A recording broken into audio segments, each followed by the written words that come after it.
dalawa silang gitarista. Both silang dalawa is same ng chords ng isang gitarista. Ano daw yung maisuggest ko? Di ba ako professional na gitarista, nagtuturo lang ako base sa alam ko. Sarili kong research, experience, nasa sa inyo na yan. Kung susundin nyo to o hindi, ang may tinuturo ko. Let's go! Dalawa kayong gitarista mga master, yung isang gitara is gagawa ng chord na buo. At ikaw, pwede mong gamitin yung tinatawag na mga repetitive notes or meron ka lang melody na paulit-ulit or tinatawag ding sticky chords. Yan. Ang daming mga tawag nito mga master, pero ito, tignan nyo na lang ito. Yung chords natin na gagamitin is example.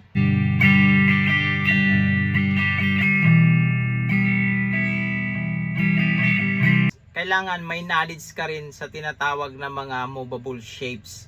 Kasi napaka-importante nito mga master. Example, yung movable shape natin na D.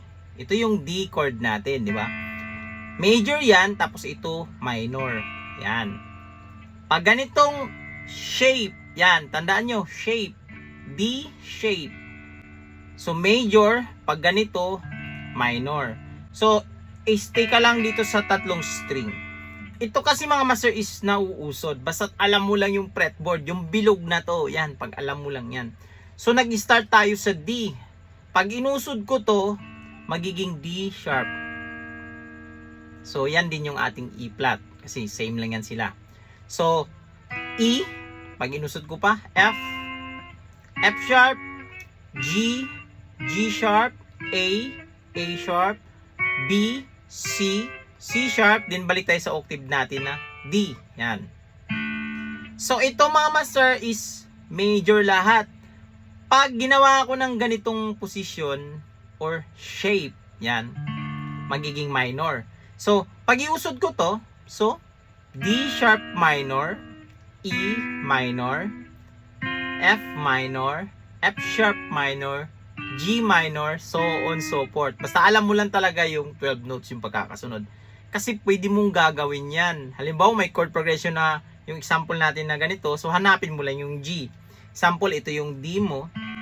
Iusod mo lang siya doon sa G na chord. Yan. So ito ay D. D sharp, E, F, F sharp, G. So ito yung ating G.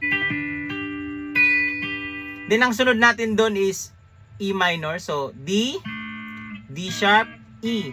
Dahil minor siya, gagawin nating minor ganito. Yan. At yung sunod natin yung C. So, yung C, pwede natin ganito. Pero, syempre, variation yung gagawin natin na tunog. May kakaibang tunog kasi same lang din naman sila dun sa open chords din na C.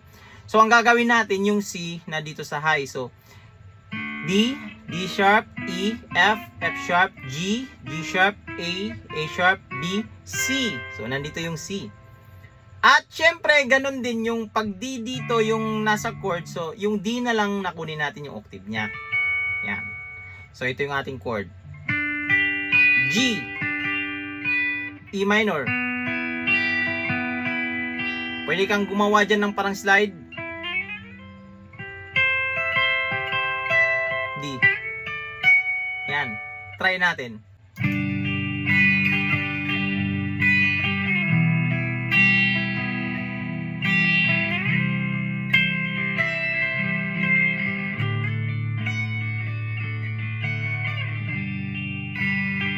Pwede mo lang i-strum.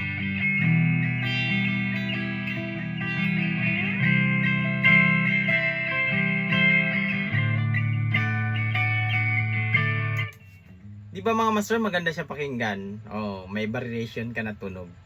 So, yun siya mga master, yung mga ways, yan. Mga iilan lang tong mga ideya na to mga master. Napakasimple lang itong ideya na to.